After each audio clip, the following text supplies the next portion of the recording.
হুমায়ুন আহমেদের জন্য, হুমায়ুন আহমেদের সমস্ত জন্মদিনে একটা গান তো আমাকে গাইতেই হতো,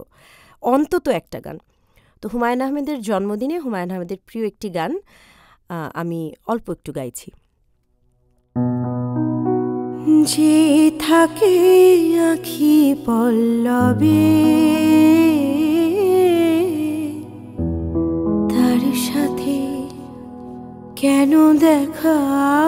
হবে, যে থাকে আঁখি পল্লবে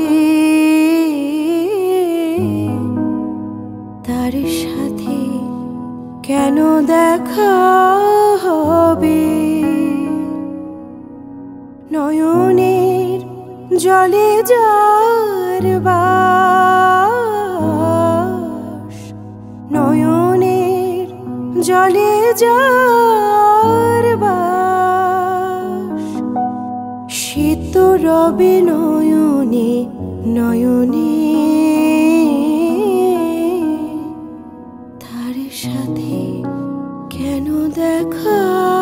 হবে, যে থাকে আঁখি পল্লবে তার সাথে